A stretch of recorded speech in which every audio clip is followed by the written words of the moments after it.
Hi, I'm going to start with a card base that's 8.5 by 5.5 folded in half there.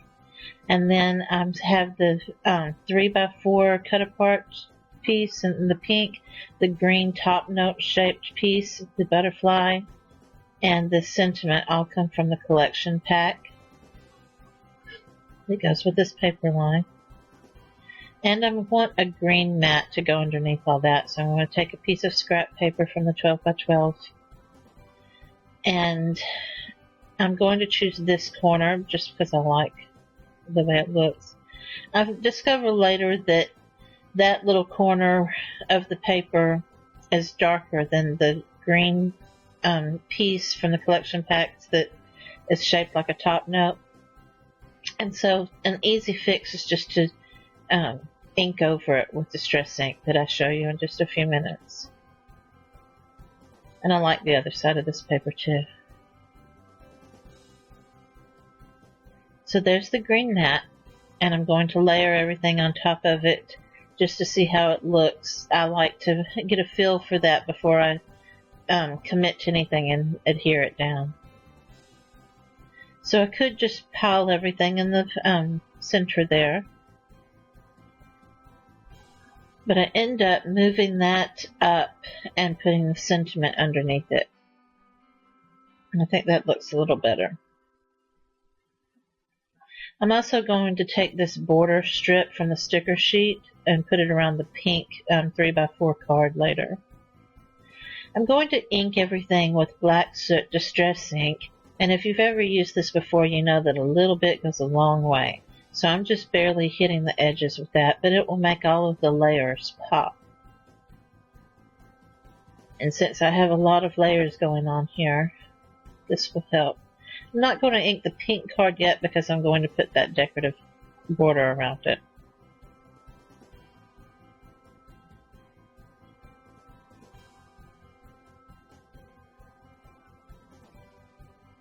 I do like the regular rectangular foam pads for the distress ink to ink my straight edges. I like the small round pads for die cuts and smaller things and detailed areas, but for straight lines like cards and mats, I like the rectangular foam pads still. And I ink the edges of the card also. And I'm going to pile it all up once again just because I'm a visual person and I like to see how it's going to go. So here's where I'm taking that little piece that's so light, and I could have cut from a lighter piece of the paper, but I didn't. So I'm going to take green distress ink and forest moss and just ink over it. And the distress ink is translucent, so you'll see everything underneath that, but it gives it a different shade so that it blends in really well with the mat that I've cut. And I'm just going over the top of it. I'm not actually inking over the flowers because I don't want the yellow flowers to be green. So I'm just going right up next to the flowers, and you'll see in just a minute that I haven't actually gone over the flowers.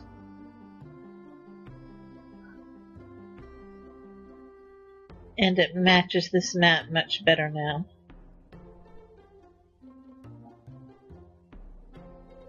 And there's a few little spots around the flower that's lighter, so I'll hit those with just the edge.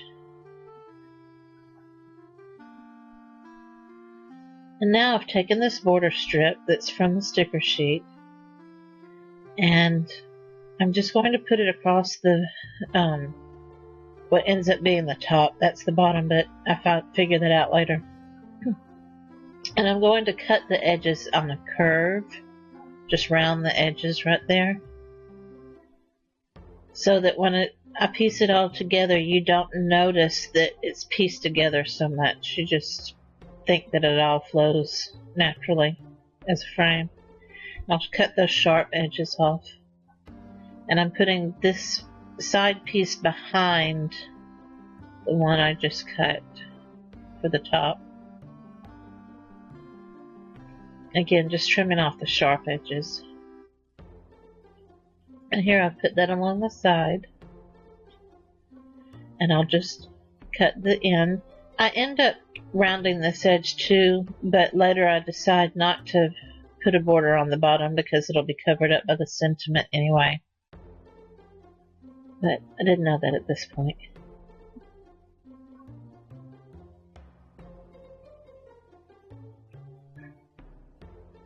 And when I get through, my frame is a little asymmetrical. That doesn't bother me. But if you would want it to be more symmetrical, you could cut the left and right side pieces first, and then cut the middle, the piece that will go on the top, and you can center it better so that you can get a symmetrical look. These stickers are just tacky enough to put down and then reposition, which is good if you're trying to decide how you want it. But when I've decided where it's going to stay, I'll put a little bit of glue underneath it to make it stay there forever. If not, a lot of sticker pieces have come off on my cards, and I make them and give them away, and only to find out some of the pieces came off, so I try to glue those down.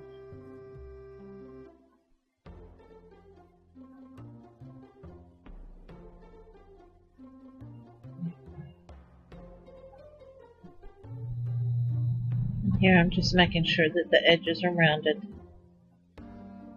And when it all gets pieced together, you don't realize that it was a sticker. It just looks like one piece.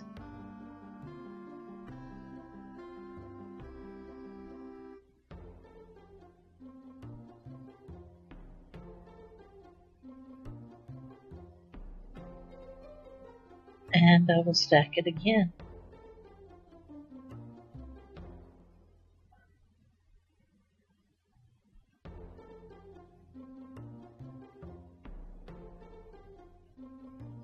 So now I'm going to ink the edges of this pink card. And the sticker paper is a little bit slicker, I think, than the regular paper, so I'm just barely hitting those edges. And again, there's not a border at the bottom because the sentiment will cover that up.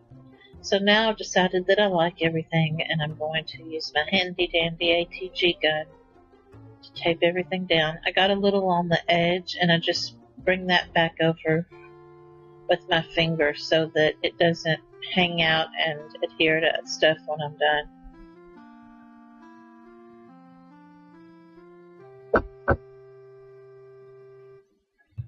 And I'm going to put that there to kind of know where I want to place that pink card.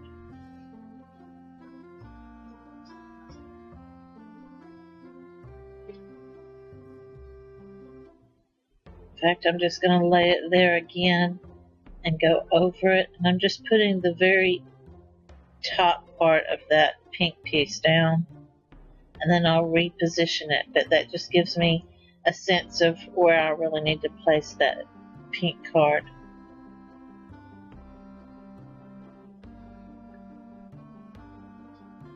And I'll take foam tape. This is black craft foam tape that I get from Scrap-A-Dab-A-Doo.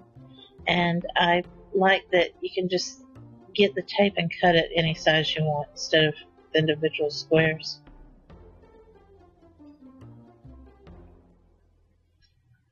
And I take the little pieces, the back pieces, release tape, and put them in a little plastic container there on my desk. And then when I'm through, I'll dump everything all at one time. But that just is an easy way to keep from having a million little pieces of trash on the desktop. And I'm also going to lift up the top note shaped green card.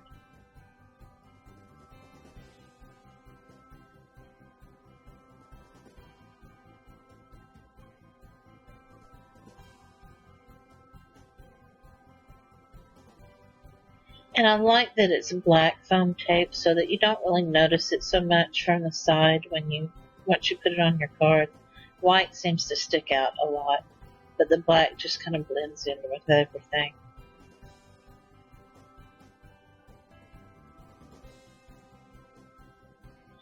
And again, it's not real dimensional. It's not too high. It's just enough to give you the feeling that there's dimension there. I'm going to take Scotch Quick Dry glue and put it in the very center of the butterfly. And I've bent the wings of the butterfly up. I love the glue in this fine line tip applicator bottle because you can get just the amount you need and exactly where you want it.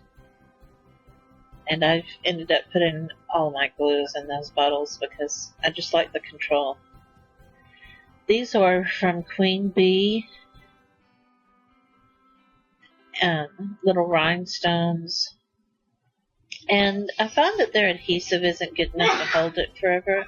So I place it on the card to see where I want it, and then I'll put glossy accents underneath each stone when I'm done. But first it's good to kind of place it and see where I want it. And like I said, I'm very visual, so I have to see it. And here I'm just kind of making sure I get them in the order I want them, and then I'm going to take it and put glossy accents in that fine tip applicator bottle. I can put it exactly where I want. I don't have to get a big glob and have it squish out from underneath the stone. I can just put a tiny bit. But the adhesive was already coming off the stone and flapping around, so I just took the adhesive part off. And I'm going to put another drop of glue and put the stone right on top. And here's a picture of the finished card. I hope you enjoyed it. Thanks for watching.